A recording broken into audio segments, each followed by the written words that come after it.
Salut à toutes et à tous, c'est DLR, comment allez-vous? Écoutez, moi ça va super bien. On se retrouve aujourd'hui pour une vidéo un petit peu spéciale qui me tenait vraiment à cœur. Aujourd'hui, comme vous avez pu le voir dans le titre, je vais vous parler du film Pokémon, Je te choisis. Pokémon est un monde où les humains et les Pokémon, des sortes d'animaux, cohabitent ensemble, deviennent amis et combattent contre d'autres dresseurs. Les jeux, comme les animés, mettent en jeu un jeune garçon qui part conquérir le titre de champion et décrivent ses aventures au fil du temps. Pour être honnête avec vous, je ne suis pas un fin connaisseur, je ne suis pas un pro, je ne connais pas du tout.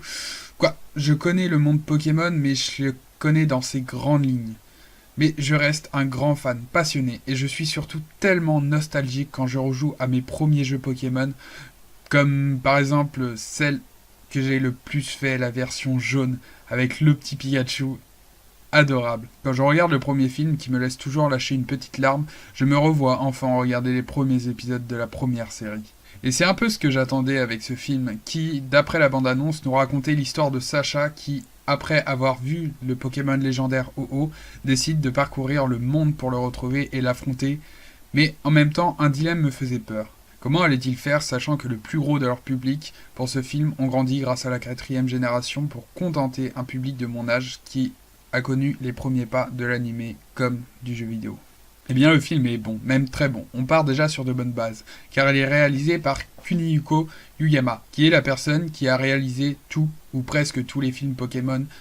Le film commence en mettant en scène à quelque chose près le premier épisode de la série. Sacha n'arrive pas à se réveiller après une nuit agitée, va au labo et là, plus de starter. Le seul Pokémon qui reste, c'est Pikachu, le fameux.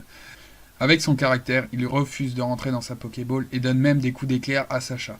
Ensuite, on voit nos deux compères partir. Et là, tout comme le premier épisode, ils se font attaquer par des piafs à bec. Sacha protège Pikachu et ensuite Pikachu sort une attaque surpuissante et fait fuir tous les poursuivants. Et c'est là que nous avons la première apparition de Ho-Oh, qui a perdu une plume et Sacha la récupère. Et le générique commence, qui nous résume en quelques minutes le début de l'aventure de Sacha. Le chenipan est attrapé, Sacha combat des arènes, et la fin du générique se passe dans un combat d'arène et on apprend que Sacha remporte son 3e badge. C'est après ça que nous faisons connaissance des deux personnages qui vont accompagner Sacha durant son aventure, Verity et Sorel, lors de l'apparition d'un Pokémon légendaire de la 3e génération, Entei. C'est par la suite de cet affrontement que nous faisons connaissance avec le rival, Codix, qui a abandonné son Salamèche. Au fur et à mesure de l'histoire, nos héros vont avoir l'occasion de croiser les deux légendaires, Suicune et Raikou.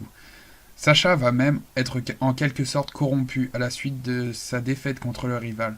Sacha est si déçu que son cœur devient sombre. Pendant cette phase, Sacha se retrouve dans notre monde, sans Pokémon, et se retrouve à l'école. Il doit se forcer à trouver la force de se rappeler de son ami Pikachu. Le groupe fait également connaissance avec Bunji, un vieil homme ayant consacré sa vie à retrouver Ho-Oh, et va les accompagner sur les traces de Ho-Oh. C'est ici que l'on apprend la légende de Entei, Suicune et Raikou, qui ont été créés à la suite de l'incendie du temple consacré à Ho-Oh. Entei représente le feu de l'incendie, Raikou représente la foudre qui a déclenché le feu, et Suicune représente la pluie qui a arrêté le feu. C'est grâce à Bunji que l'on apprend l'existence de Marshado, qui est un Pokémon de l'ombre, et qui accompagne Sacha depuis qu'il détient la plume de Ho-Oh, appelée aussi l'arc-en-ciel. Et c'est ce Pokémon qui a assombri le cœur de Sacha à la suite de sa défaite. Sacha apprend qu'il a été élu par Ho-Oh et qu'il doit apporter la plume en haut d'une montagne, là où se cache un cristal. Ce qui permettrait de faire venir Ho-Oh. Une fois arrivé à cet endroit, Sacha voulut poser la plume, sauf que son rival en décida autrement et vola la plume à Sacha et la posa sur le cristal. Sauf que le cœur du rival n'était pas pur. C'est Marshado qui eut tout le pouvoir. Marshado se met à contrôler tous les Pokémon de la zone pour éliminer tous les humains. Après un long combat, Sacha et son équipe réussirent à l'emporter. Codix prit conscience de l'importance de l'amitié et Sacha put déposer la plume, cette fois brillante sur le cristal. Sacha eut droit à son combat contre Ho-Oh. Le résultat de ce combat est inconnu. Le film s'arrête ici. Voilà en gros ce qu'il se passe pendant ce film. Un court résumé pour raconter un peu l'histoire. L'histoire est plutôt basique, mais reste très forte en émotion. J'aimerais revenir sur les quelques points qui m'ont plutôt déçu dans ce film. Surtout 2 points qui m'ont un peu choqué. Déjà, la Team Rocket. J'ai délibérément choisi de ne pas en parler pendant le résumé car ils ne servent à rien dans ce film. Ils font de courtes apparitions durant le film qui ne sont pas utiles. J'ai un peu l'impression qu'ils ont été mis là parce qu'il fallait les mettre. Mais ils n'ont pas la moindre utilité. Sacha ne combat jamais contre eux, il ne les a même jamais vus. Ils sont vraiment plus que secondaires. Cependant, je suis quand même content de les avoir vus. Même s'ils ne servent à rien, ils sont quand même là, et on les voit, et j'apprécie ce clin d'œil. Certains trouvent dommage qu'il n'y ait pas Pierre ni Ondine, les deux personnages qui accompagnaient Sacha lors de la première série.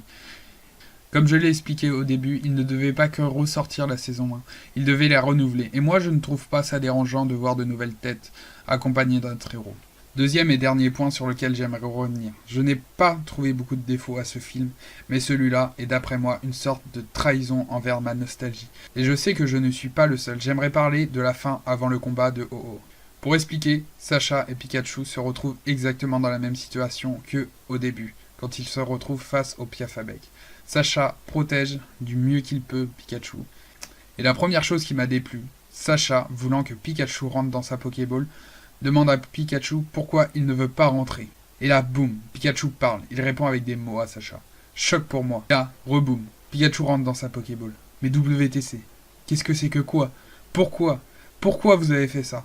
Pourquoi? Pourquoi Pikachu dans une Pokéball? Non, juste non. C'est mon âme que vous avez aspiré. C'est mon âme d'enfant qui s'est senti bafouée. Au début, en sortant de la salle, je trouvais ça impardonnable. J'étais limite vexé par ce moment-là. Mais je pardonne. Les plus jeunes d'entre nous, qui ont connu Pokémon bien plus tard que moi, ça ne les a pas choqués. Pour la simple et bonne raison que pour eux, un Pokémon qui rentre dans une Pokéball, c'est normal, rien de choquant, c'est un Pokémon. Mais c'est vrai qu'ils n'ont pas connu toute cette nostalgie de la première saison de voir Pikachu qui ne rentre pas. Je sais qu'aujourd'hui, il y est encore. Je sais qu'aujourd'hui, il ne rentre pas, mais je trouve ça moins présent dans cette série. Pour conclure, je me répète, mais ce film est bon. Un peu trop sentimental et sûrement beaucoup trop nostalgique, j'ai eu la larme à l'œil à plusieurs reprises devant ce film. Il m'a plu vraiment, regardez-le, c'est un conseil. Je remercie mon père de m'avoir fait connaître Pokémon alors que je ne savais pas encore marcher. Je remercie mon ami d'enfance Mars qui est nostalgique comme moi et avec qui j'ai été voir ce film. Je vous remercie vous d'avoir regardé cette vidéo, j'espère que vous l'avez appréciée. Il m'a fallu beaucoup de temps pour réaliser cette vidéo, alors j'espère qu'elle vous plaira. N'oubliez pas de mettre un pouce bleu si ça vous a plu, de lâcher des commentaires si vous voulez qu'on en parle un peu plus sur ce sujet. En tout cas, moi je vous dis à la prochaine dans une nouvelle vidéo. Allez, bye bye!